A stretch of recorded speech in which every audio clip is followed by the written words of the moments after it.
It's Graham.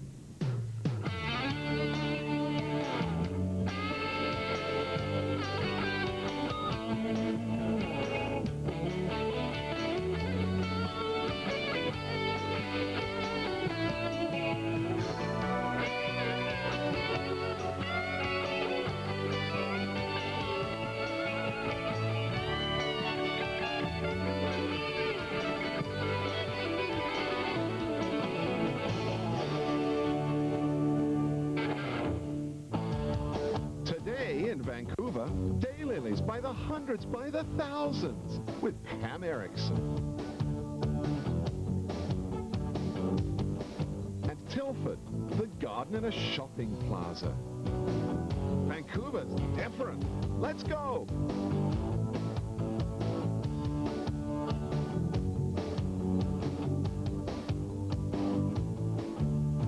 Almost every garden in America has at least a couple of daylilies, usually orange and yellow. But in fact, there are hundreds and hundreds of cultivars. And I've come to find out about them from Pam Erickson, who has her own daylily nursery here in Langley, British Columbia. Morning, Pam. Hi, Graham. How many daylilies are there? Well, there's over 38,000 varieties now. 38,000? Yeah. And about 1,000 being introduced every year. We have 1,200 varieties here, which seems like a large number until you look at the whole general picture. Why are they called daylilies? Because they bloom for one day, and everybody will go, oh no, I don't want a plant that's only going to bloom for one day. But the amount of buds that you have on the plant will keep the plant blooming for at least 3 to 4 weeks, and some for 10 to 12 weeks. How do there come to be so many varieties? I guess in about the early 50s and 60s, a lot of hybridizers in the eastern and southern U.S. Really got enthused about the plant, and the hybridizing just took off. And it was a big boom. And now it's almost cult-like. It's fabulous, you know. And people all around the world are now taking off on this plant. And in Germany, there's groups hybridizing, and in Australia. So the more and more people you get involved in it, obviously the more cultivars you're going to come up with. Great. Let's go see some of your prize blooms. Okay. See, this one's actually has the name Prize in it. Exactly. Prize Picotee Deluxe. This is a really good example of what the new daylily is coming to, where they have a slight purple picotee edge. Yes. Gold braided edges and purple edges are now the big new trend in daylilies. And, I mean, you can be looking at anywhere from $50 to $250 U.S. For one single plant? For a single piece of a brand new plant like What about that. This one? This one's about $100. Whoa. And how quickly would it spread? I mean, if I put it in the garden? Usually, I consider a mature plant to be 3 years old. And at 3 years old, you'll have a plant that's about, you know, so wide at the base. I can start selling bits to my friends for $100 a time? Exactly. How easy are they to grow? What kind of conditions do they prefer? Very easy. Any plant in our garden has to thrive on neglect. So basically, when I plant the daylily, it's in good organic soil, lots of compost. Other than that, we really don't feed anything. A slight feeding of rose food, maybe in the early fall. They like moisture, but they're drought tolerant. Great. Other than that, you leave them alone. That's it. Wonderful plant. Let's go see some more.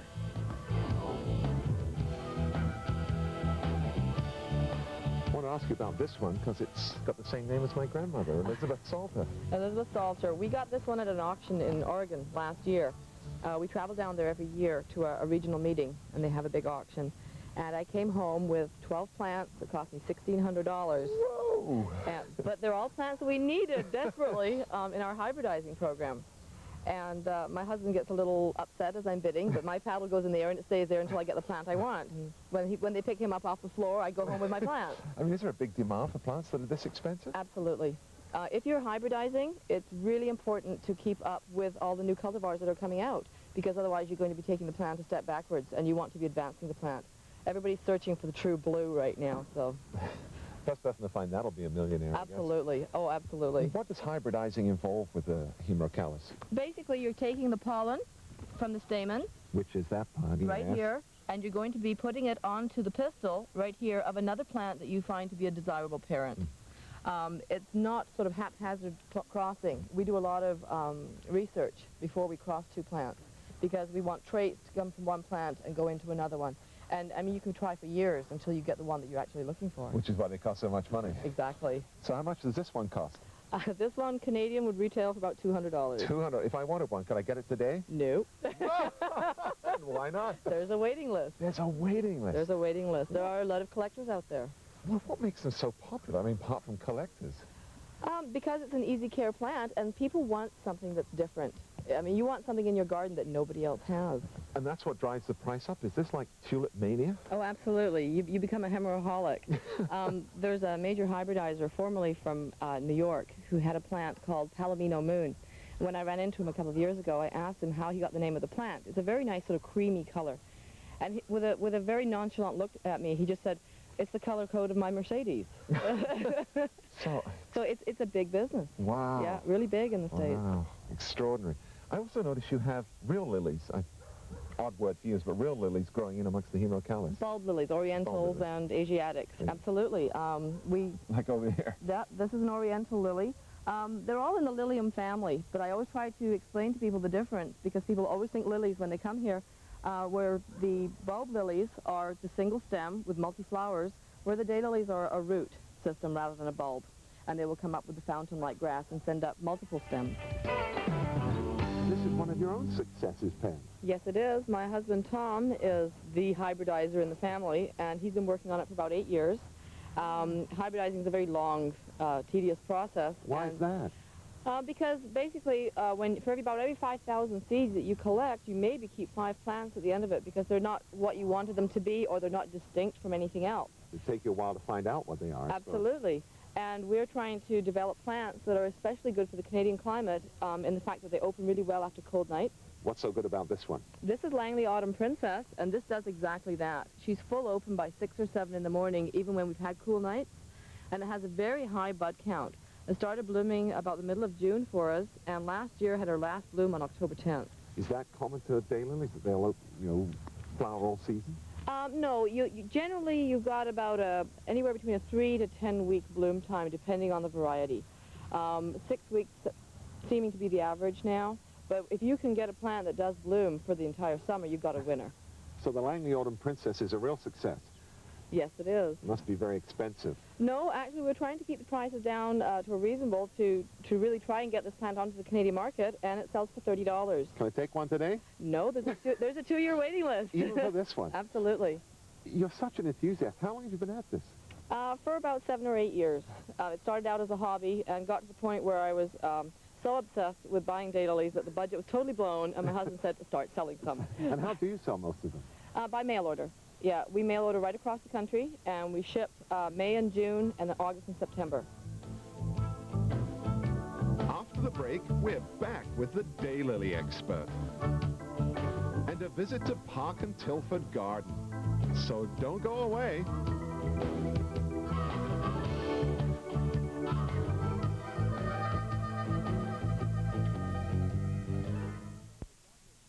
Tasman Thomas and Susan Matheson, 2 names which signify top professional real estate expertise and results. Experience, contemporary marketing strategies, communication and negotiation skills create a formula that always succeeds.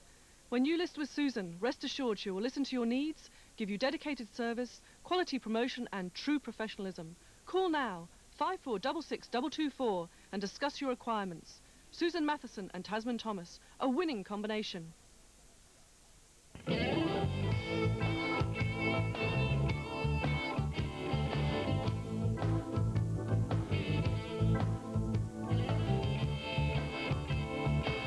This is a great red, Pam. What are the characteristics you look for? Well, Flower. this one is Chicago Ruby. It's what I consider to be one of the best all-time reds. What I look for in a really good red or purple is something that will take the full sun and not fade out. And this one can stand out there all day long and look fabulous by the end of the day. Okay, and this is Decatur Innovator, one of the very best yellows. Anything that has a Decatur name on it comes from Illinois. And they're usually very big, bold, and striking flowers. So even when people say, we don't want any more yellows, they see plants like this and they go, oh, well, maybe we'll have one more. This is Beverly Hills. This is classed as a pink lavender. It's an older cultivar from the 70s, but it has wonderful form and vibrant color and puts out lots of blooms and multiplies very quickly, which is always very desirable. Now this one is Persian Market, classed as a hot pink. But people can put this into a garden that does have yellows in it because of the fact that you have the very yellow and even deep gold throats on these daylilies. So they blend in very well with pinks, purples, yellows, all well together. One of the interesting characteristics of this is Mexican way, are the raised pink midrib. This flower is actually classed as an apricot, but with the other color across it and the green throat makes for a nice blending of color. Is this characteristic common of the hemokel? Yes, it is. This is classed as an eye pattern or eye zone, where you have a band of different kind of color on top of a paler petal. This plant here is called Will Return. And it's also got a kind of pointed end as well as rounded Yeah, here. pointed sepals and rounded petals. It's interesting. I mean, you have hundreds and hundreds here. What's the most popular? Still to this day, after all this time, is Stella d'Oro. You got a patch of that? Yes, we do. Let's go and look for it. Okay.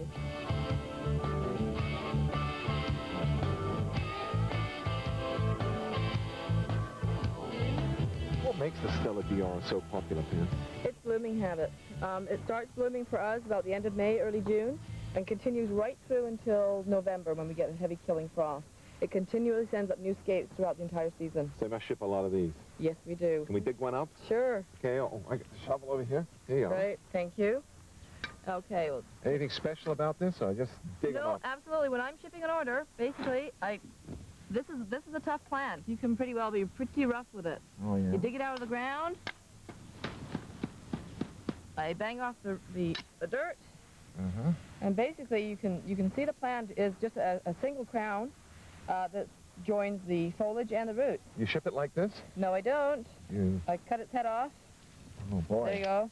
I'm brutal. You just ship that? You have to wrap it I carefully wash to it ship? off.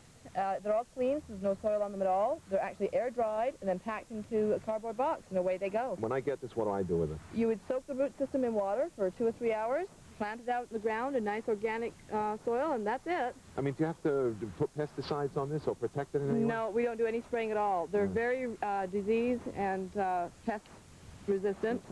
The only thing we watch out for here are slugs. Yeah. What do you do with the bits you cut off? Well, we can take the, well, this will get thrown away. Yeah. This you can go and put in a salad if you want to, being that they're very edible. Perfectly edible? Yeah, absolutely. Just there you eat the go. whole thing? Yep. Wonderful. So if I want more, I can just write to you. Yeah, absolutely. Fabulous. Thanks, Pam. You're welcome. Thank you.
The address for a garden. This seems to be the place, but... Oh, that's not okay. Well, I don't know where it's around it somewhere. I just have to get out and find it. It must be around here somewhere.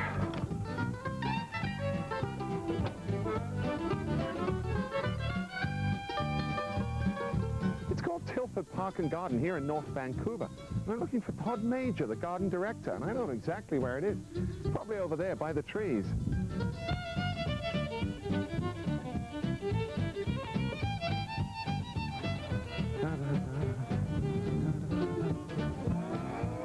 Whoa.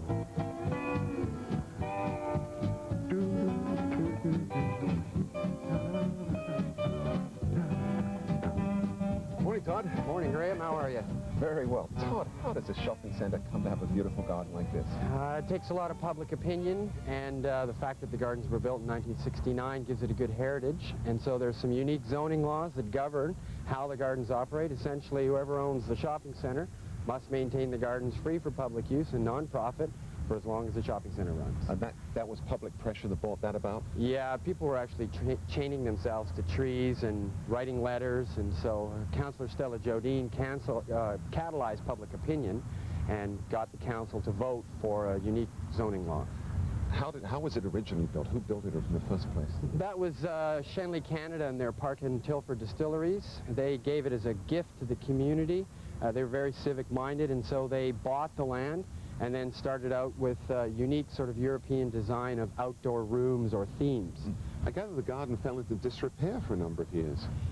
During the early 80s, there was nobody here. It was closed, essentially, and let run wild. And after a couple of companies that owned us, More Garden Investments now currently owns and manages the property and are very kind, and they help us to enrich and enhance the gardens in the community. Who pays to keep it up now? We're privately funded. Each merchant on the shopping center pays a portion of their rent for upkeep of the garden, so it's full private funding. That's wonderful. Well, let's go and have a look at it. Yes.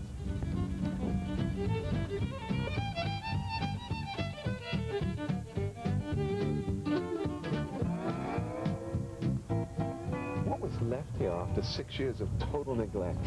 Essentially only the large trees and the architecture. Not much else remained, or it was in poor quality, so we eliminated it. It must have been quite a jungle when you first arrived. And it was an eerie feeling. It was like being in a huge secret garden with no one had been there for 6 or 7 years. Well, I'm struck by how many different rooms you have. How many are there in this space? Well, we have about 8 or so, and we keep trying to add new ones. We recently added a townhouse space, which is very small. You've got this beautiful white room. Well, this is the herbaceous perennial section of the garden. It's called the White Garden, and it's very difficult to work with because you're only allowed white. But you can play a lot with form, texture, height. There's some unusual flowers, such as the agapanthus, these little white umbels hanging over your head. Some nice grasses. That's miscanthus up in the back. And you've got some grays in here as well. Well, it's nice in a green garden to get in some silvers or grays or something to brighten up. The dianthus is really nice at that. It sort of brings the other colors out. A lot of things are just sheerly for their color of leaf and no flower, such as the dianthus. Even though it flowers white, its foliage is more important to us. And you have all these rooms. How much space altogether? 2.8 acres actively. Wow. But this is a wide open display garden. It's not a botanical garden. Well, I'm glad you mentioned that. We don't want to collect bizarrities from around the world, even though we do some of that. We want good, solid landscape plants that are beautiful for form or whatever. They have good pest resistance and hardiness to our area. We select them and then hopefully present them well so that the public can come down and get ideas for their own space. I mean, you have lots of people coming through the garden. Is it really popular? It's getting more so now that we're becoming more known, but it's hard to get your name out when you don't have money for it. And it's wide open and free? Always free admission year-round. We have a Christmas lights display, and staff actively pursue the public to give them information, so they're our customers. Great. Well, let's go see another part. We'll be back with Todd right after the break.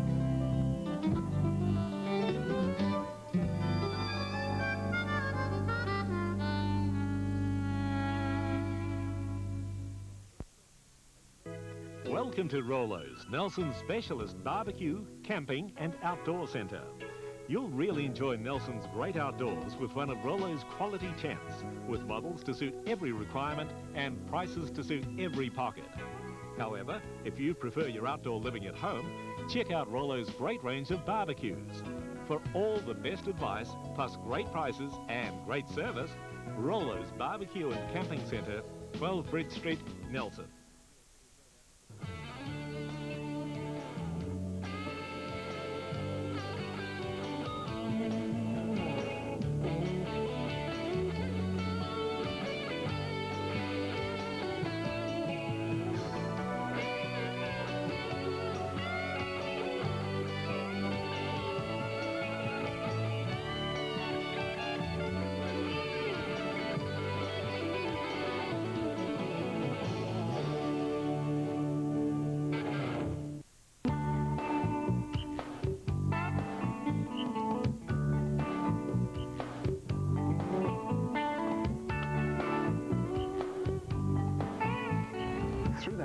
beautiful arch. Where are we now? We are in the Asian garden, a Western interpretation of the Asian garden, admittedly. We probably have too many plants for traditionalists, but we are a display garden and trying to show options, so we try to put a little more in. You're obviously doing a lot of work right here in the trees. How do you look after the garden? Well, we have students from Capilano College who are in a horticulture program 1 year, and they come down daily for practical training in horticulture, which we supervise. And it's fairly aggressive and intensive, and we have 15 on Wednesdays. We pick the best 4 to work for us in the summer, and we start over again. And they do all this kind of work on the trees. This is really intense. Very intense. It takes a long time just to tie in a bamboo to train the branch, and you can see that there's several trees here, and every branch needs to be aggressively worked. What kind of pruning is it? Well, I believe that this is called penjing, or traditionally known as bonsai. And so we don't prune into balls, but more of a horizontal line with an emphasis on form and structure of the tree. This is very intensively worked. Look at the rubber baffling in here and bamboo and very heavy wires. A lot of work? A lot of work. Each tree takes several days with myself and student gardeners being trained. You can see that the rubber is required so that the trees are not damaged. They're done annually, checked twice annually, but redone annually. And pruning, of course, takes the lion's share of the time. Then these nice guy wires help to hold the branch horizontal and also give you some interesting verticals to look at in the space as well as the horizontal of the branch. And you're even sort of doing some bamboo on the side shoots in some parts. Well, and that's excruciating because you're on tiny little bits and it's just very meticulous work. Well, the results are well worth it. Thank you. Oh, wow. This is great work. Yeah.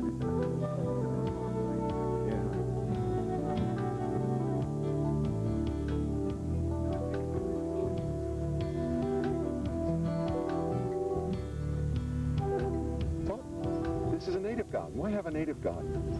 We live in the Pacific Coast, Northwest, and the beauty of this part of the world is the temperate forests.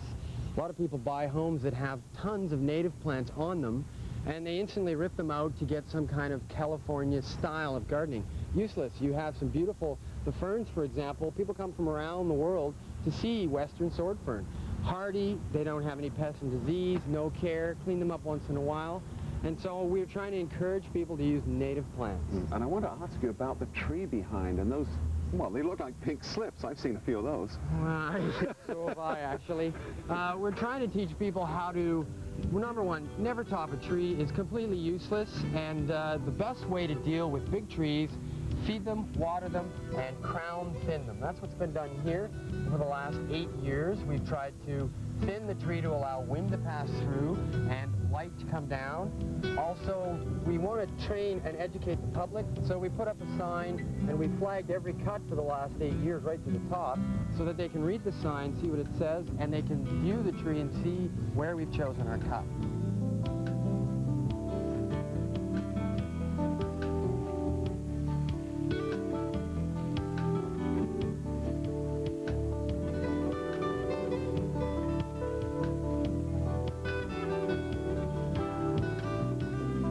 Coming into the rose garden, and there's a lovely little sign about aphids.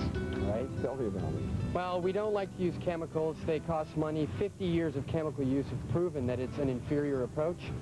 So we allow populations to develop and predators to move in, and control is attained through essentially monitoring and non-interference. And are you growing a different type of rose now that's more resistant? Well, it's funny, a lot of people have been telling us that they're tired of hybrid teas. Not everybody, because they don't like the spraying requirements involved. So we're trying a lot of the cope roses out of Manitoba that are fragrant, disease-resistant, and hardy as old boots.